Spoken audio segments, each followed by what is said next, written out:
request you to stay on with us. We're getting some other information coming in as well.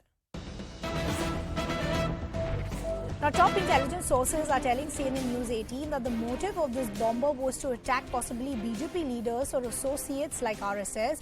Difficult to say that would have come here to attack any individual because ISIS suicide attacks are mainly for optics. This time, possibly, their sleeper cell was also active in India or they were in touch with some third country operatives. The agencies will come to know more once they have data access and forensics of these people. Right-wing leaders are on the radar of Islamic groups. Right now, it is difficult to say, though, any specific target of these people arrested. Abhishek continues to be with us. Abhishek, on the lines of what we were discussing, that there is sketchy details as of now, difficult to pinpoint the exact targets as far as these groups were concerned. But what is even worrying is that this is once again gotten the conversation as far as very active sleeper cells and handlers here in India. Of course, and we have seen in the recent days that there has been raids in Bihar and in also other part of the country where so many sleeper cell or modules of ISS were uncovered.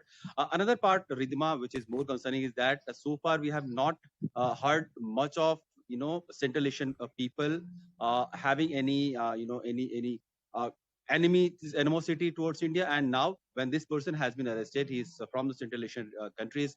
We are yet not ascertain the nationality of that person, but he's the kind of conversation that has been released in the media.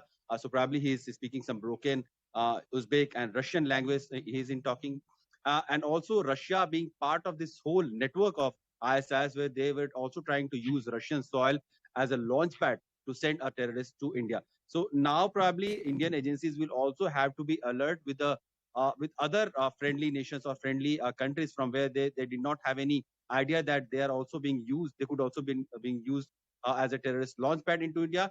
And the context is also that in last week only, NSA Ajit Doval was in Russia, where he also met with his Russian counterpart Patrushev, and both had discussed threats, security threats in and around India, and the common threats about India and Russia. And of course, terrorism was one of the issues that they had discussed, especially in the wake of fall of Kabul in the hands of Taliban.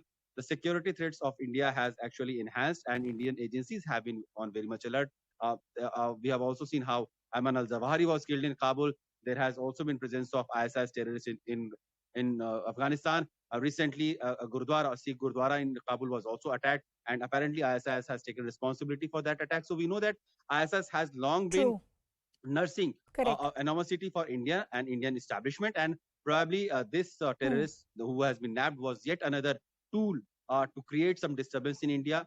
He was also suicide bomber, so probably he could have gone to do some major disaster in terms of terrorist activity that he was supposed to do in India. Okay, Abhishek, thanks a lot for getting us all those